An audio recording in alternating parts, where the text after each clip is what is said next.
నిత్య పూజలివివు నేరిచిననో ప్రత్యక్షమైనట్టి పరమాత్మునికి నిత్య పూజలివివో.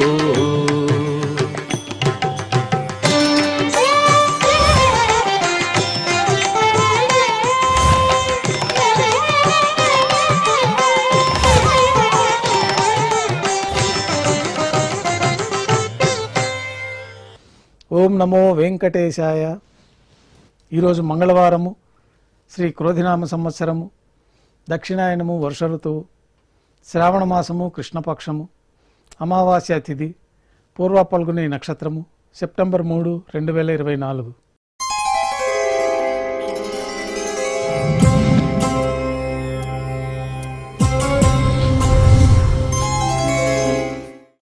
ఈరోజు మంగళవారము, విశేషమైన వారార్జిత సేవగా మనం అష్టదళ పాదపద్మారాధన జరుపుకుంటున్నాము. మాధ్యాహ్నిక ఆరాధనా కార్యక్రమంలో భాగంగా స్వామివారికి నిర్వహించబడే అష్టోత్తర శతనామార్చన ప్రతిరోజు ఏకాంతముగా తులసీ దళములతో నిర్వహించబడుతుంది. ఈరోజు మంగళవారం అదే ఆర్జిత సేవగా భక్తుల దర్శనార్థం 108 అష్టదళ స్వర్ణ కమలాలతో నిర్వహించబడుతుంది. అష్టోత్తర శతనామార్చన తర్వాత శ్రీవారికి మాధ్యాహ్నిక నివేదనలు ఆరగింపజేయబడతాయి. వెంటనే సర్వదర్శనం ప్రారంభమవుతుంది. ఉభయ దేవేలతో శ్రీ మలయప్ప స్వామివారిని బంగారు తిరిచిపోయిన వేంచేపు చేసుకుని మేళతాళాలతో ఊరేగింపుగా విమాన ప్రదక్షిణంగా సంపంగి ప్రాకారంలో కల కళ్యాణ మండపానికి చేరుకుంటారు. కళ్యాణోత్సవం ప్రారంభమవుతుంది. పుణ్యాహవాచనము, అంకురార్పణ, రక్షాబంధనము, అగ్నిప్రతిష్ఠ, స్వామివారికి అమ్మవారికి కళ్యాణం సందర్భంగా నూతన పట్టు వస్త్రాల సమర్పణ, మహాసంకల్ప పఠనం, మాంగళ్యాలకు అభిషేకం, మాంగళ్యాలకు ఆరాధన పూర్తయిన తర్వాత స్వామివారి తరఫున అమ్మవార్లకి మాంగళ్యాల సమర్పణ. ఈ సందర్భంగా స్వామివారికి అమ్మవార్లకి కర్పూర నీరాజనం, విశేషమైన హోమాలతో పూర్ణాహుతి పూర్తయిన తర్వాత మాలా పరివర్తనం అనే కార్యక్రమాన్ని నిర్వహించి ఉభయ దేవేరులను శ్రీవారి చెంతకు చేర్చి ఈ సందర్భంగా అక్షతారోపణం అనే వైదిక కార్యక్రమాన్ని నిర్వహించి కర్పూర నీరాజనము, నైవేద్యము, తిరిగి కర్పూర నీరాజనంతో కళ్యాణోత్సవం పూర్తి అవుతుంది. కళ్యాణోత్సవం భక్తుల దర్శనం అనంతరం ఉభయ దేవేలతో శ్రీ మలయప్ప స్వామివారు మేళతాళాలతో ఊరేగింపుగా ధ్వజస్తంభం వద్ద కల అద్దాల మండపానికి చేరుకుంటారు.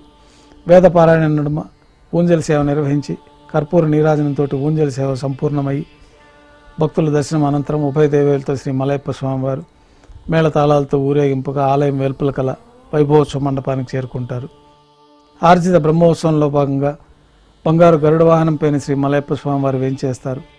కర్పూర నీరాజనంతో గరుడ వాహన సేవ పూర్తి అవుతుంది. హనుమంత వాహనం పైన శ్రీ మలయప్ప స్వామివారు వేంచేస్తారు. కర్పూర నీరాజనంతో హనుమంత వాహన సేవ పూర్తి అవుతుంది. పెద్ద శేష వాహనం పైన శ్రీ మలయప్ప స్వామివారు వేంచేస్తారు. కర్పూర నీరాజనంతో పెద్ద శేష వాహన సేవ పూర్తి అవుతుంది.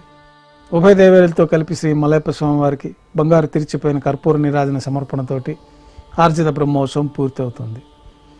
సాయం సంధ్య వేళలో 1000 దీపాలతో అలంకరించబడి ఉన్న సహస్ర దీపాలంకరణ సేవ మండపానికి ఉభయ దేవేలతో శ్రీ మలయప్ప స్వామివారు మేళతాళాలతో ఊరేగింపుగా చేరుకుంటారు. వేదం, గానం, నాదం నడుమ సహస్ర దీపాలంకరణ సేవ జరిపి నక్షత్ర నీరాజనము, కర్పూర నీరాజనము సమర్పణ తర్వాత ఉభయ దేవేలతో శ్రీ మలయప్ప స్వామివారు బంగారు తిరిచిపోయిన మేళతాళాలతో ఊరేగింపుగా 4 తిరువీధుల ఉత్సవం జరుపుకొని ఆలయంలో వేంచేస్తారు. ఆలయంలో నైవేద్యం పూర్తయిన తర్వాత గర్భాలయంలో వేంచేస్తారు. వెంటనే తోమాల సేవ ప్రారంభమవుతుంది. ఉదయం సమర్పించిన పుష్పమాలికలన్నీ సల్లింపు చేసుకొని బంగారు పంచపాత్రలో శుద్ధ తోయాన్ని నింపుకొని శ్రీ వైకానస భగవశాస్త్రోక్తమైన విధానంలో దేవతామూర్తులందరికీ ఉపచారాలు సమర్పించి కొత్త పుష్పమాలికలతో అలంకరణ గావించి చతుర్వేద మంత్రాలతో మంత్రపుష్పాన్ని సమర్పించి నక్షత్ర నీరాజనము, కర్పూర నీరాజనంతో రాత్రి తోమాల సేవ పూర్తి అవుతుంది. తులసీదళములతో అష్టోత్తర స్థానామాలతో అర్చన నిర్వహించి రాత్రి నైవేద్యంలో భాగంగా అన్నప్రసాదాలు, పన్యారాలు, దోశ, ఘంటానాదం మధ్య నైవేద్యంగా సమర్పించి తిరువీస నైవేద్యం పూర్తయిన తర్వాత భక్తులని సర్వదర్శనానికి అనుమతిస్తారు.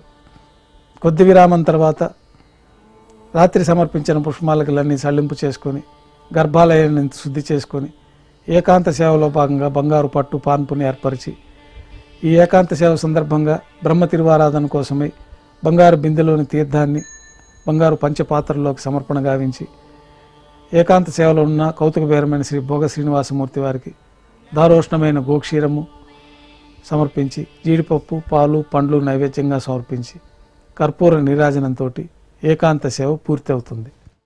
ఓం నమో వెంకటేశాయ.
Oh